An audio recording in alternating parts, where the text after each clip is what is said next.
Chers étudiants, chers managers, nous travaillerons sur le climat organisationnel ou le climat de travail.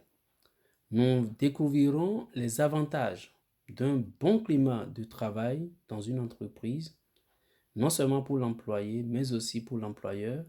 Nous travaillerons ensuite sur les conséquences de la dégradation d'un bon climat de travail. Et en un troisième lieu, nous verrons comment analyser régulièrement le climat de travail afin de rectifier ce qu'il faut rectifier et de maintenir une bonne ambiance de climat de travail.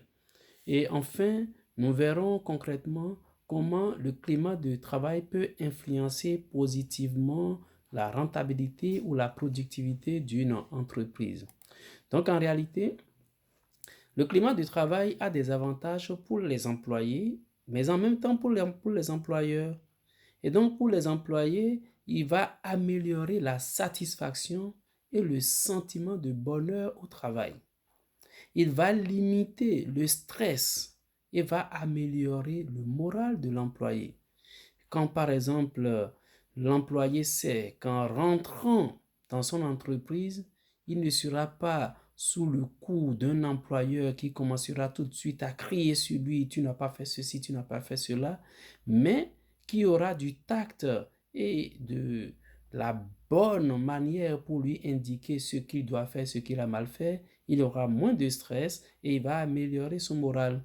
Le climat de travail aura aussi, un bon climat de travail aura pour avantage pour l'employé d'influencer son bon comportement et sa communication. Il va aussi l'encourager à la créativité, à l'innovation et à la prise de risque afin de participer à une véritable productivité de l'entreprise. Et il va enfin susciter l'engagement et la motivation pour l'employé.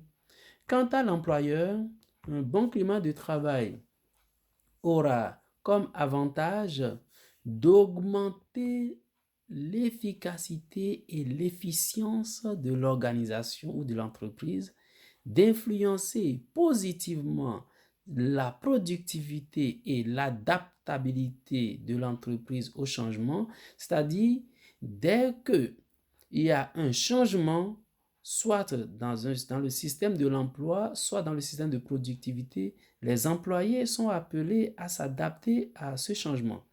Mais s'il n'y avait pas un bon climat de travail, l'adaptabilité des employés sera difficilement atteinte et du coup, cela va influencer la rentabilité de l'entreprise. Et c'est l'employeur qui en réalité en prend le premier coup. Un bon climat de travail ensuite va réduire le nombre de griefs, de conflits en entreprise. Il y aura donc moins de négociations. Le bon climat de travail va assurer la stabilité du personnel. Il n'y aura pas le turnover, des gens qui seront chaque fois prêts à se lever pour dire je m'en vais. Je m'en vais pour quelle raison? Je quitte cette entreprise. Et ça va donner une mauvaise réputation à l'entreprise. Et aussi, un bon climat de travail va aider à l'attraction des candidats. Cela se découvre quand vous avez une banque de candidats qui soit une banque bien fournie. Par exemple, qu'on envoie dans votre entreprise, par exemple, chaque mois, 5 demandes d'emploi pour un poste comme la comptabilité, cela dénote de l'importance que votre entreprise a au regard de l'environnement externe de cette entreprise. Donc, c'est un bon climat de travail qui conduit, qui participe aussi à cela. Le bon climat de travail va aussi accroître l'atteinte des résultats pour l'employeur. Mais ceci étant, il faut penser au lieu où il n'existe pas un bon climat de travail. Nous aurons là à assister à des conséquences de ce que nous allons appeler les conséquences de la dégradation du climat de travail. Les coûts directs et indirects dus à un mauvais climat de travail sont faramineux, en effet. Il s'agira d'un roulement de personnel, des erreurs d'inattention multipliées causées par le stress et bien d'autres choses, des plaintes des employés et la démotivation, des problèmes de communication, Les gens se parleront peu ou trop peu ou pas du tout. Des tensions palpables dans les rapports interpersonnels et le manque de collaboration. Il y aura un taux élevé d'absentéisme.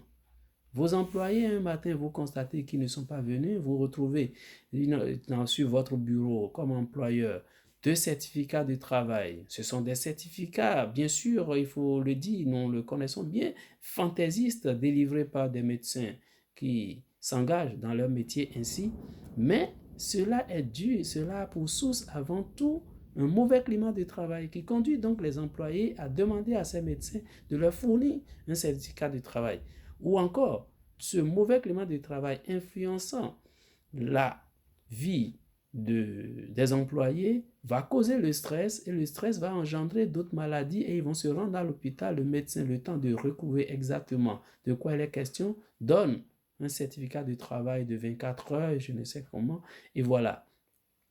Le mauvais climat de travail a aussi comme conséquence l'augmentation du coût des assurances collectives et la hausse du surmenage. C'est pour cela qu'il est important d'analyser régulièrement le climat de travail dans une entreprise. Et cette analyse se fait avec 3 méthodes principales. La première méthode, c'est la rencontre individuelle, qui a des avantages, mais qui a aussi des limites. Ces avantages sont surtout 2. Plus d'ouverture des employés et l'obtention de données plus confidentielles, parce que vous rentrez en contact avec les employés individuellement. Et il faut quand même dire que cela a aussi des limites. Le nombre de personnes à rencontrer individuellement ne sera pas certainement le plus grand nombre quand vous avez 300 employés que vous devez rencontrer individuellement. Quand vous aurez fait 100 durant un mois, il faut d'abord considérer ce que les 100 là ont dit, car il ne suffit pas de les rencontrer, mais il faut encore mettre en pratique ce sur quoi on s'est entendu après la rencontre. Donc voilà, c'est des avantages et ça aussi cette limite. Il faut aussi, dans une deuxième partie ou méthode, faire ce qu'on appelle les rencontres de groupe. Les rencontres de groupe aussi ont des avantages et des limites. Comme avantage, nous avons plus d'ouverture des employés. Ils vont s'ouvrir. Quand ce sera dans leur corporation, ils vont s'ouvrir à parler. Mais il y aura plusieurs sujets qui seront traités à la fois, parce que chacun va évoquer le sujet qui le préoccupe. Mais une limite cependant, c'est qu'il y a aussi certains employés qui n'aiment pas parler dans le grand groupe. Donc certains employés vont moins s'ouvrir à cause du manque de confidentialité. Et l'autre limite, c'est que l'effet du groupe est parfois néfaste sur certains employés. La troisième méthode qu'on peut utiliser pour analyser le climat de travail, c'est le questionnaire par écrit ou ce que nous allons appeler le sondage. Son avantage est que beaucoup de sujets seront abordés et peu de temps sera exigé aux employés pour pouvoir rendre ce travail. Et peu de temps sera aussi imposé à l'employeur pour pouvoir récupérer les données nécessaires à l'évaluation.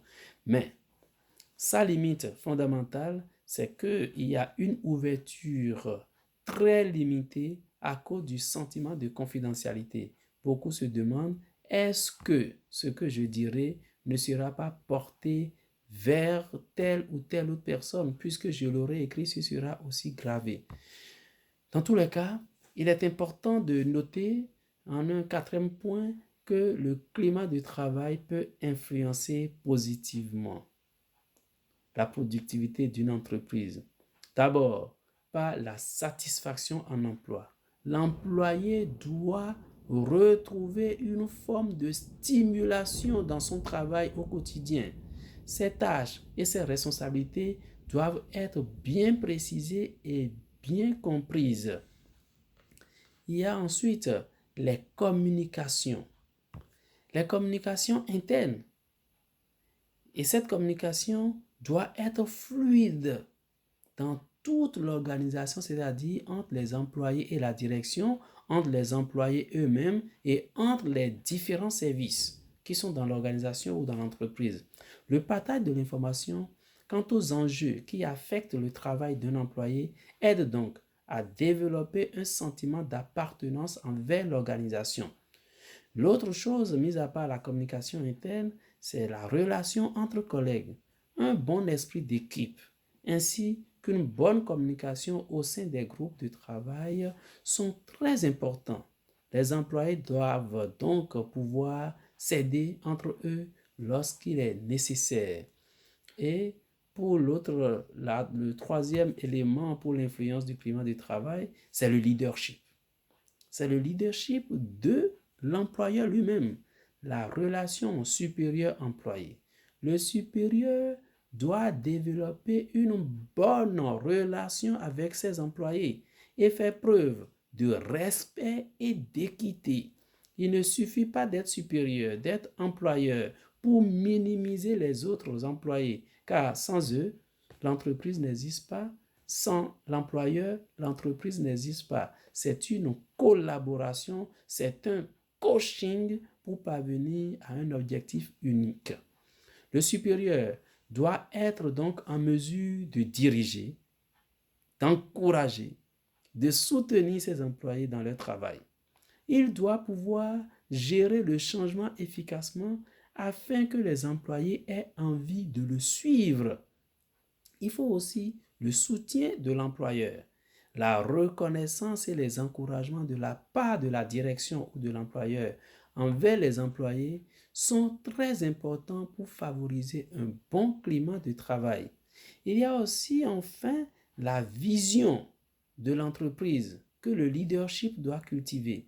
La direction d'une entreprise doit savoir où elle s'en va dans les prochaines années, dans les prochains mois, dans les prochains jours. La vision et les objectifs doivent être clairement établis et transmis aux employés, à tous les employés. Et l'autre quatrième méthode d'influencer positivement par le climat du travail, c'est la pratique réelle de la gestion des ressources humaines.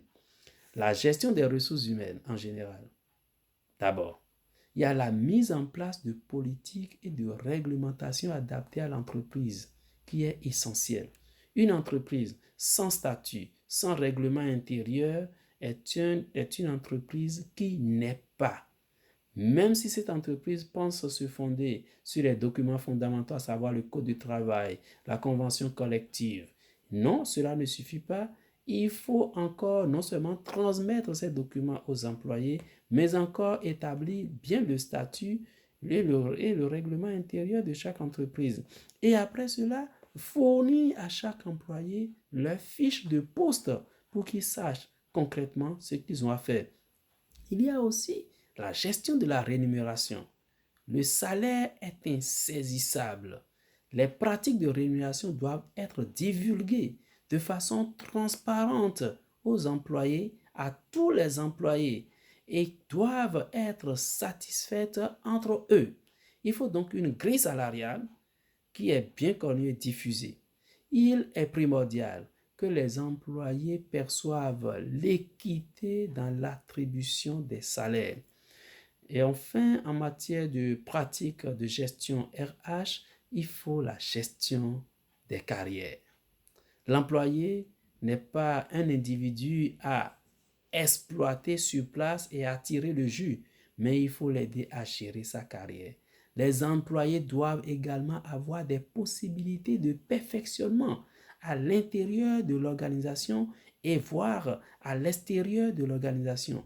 Ils doivent sentir qu'il est possible pour eux d'évoluer au sein de l'entreprise et que leurs intérêts et aspirations sont pris en compte par l'employeur. Si tout cela est fait, nous nous rendrons compte qu'il y a des valeurs organisationnelles qui vont permettre aussi d'influencer positivement l'entreprise.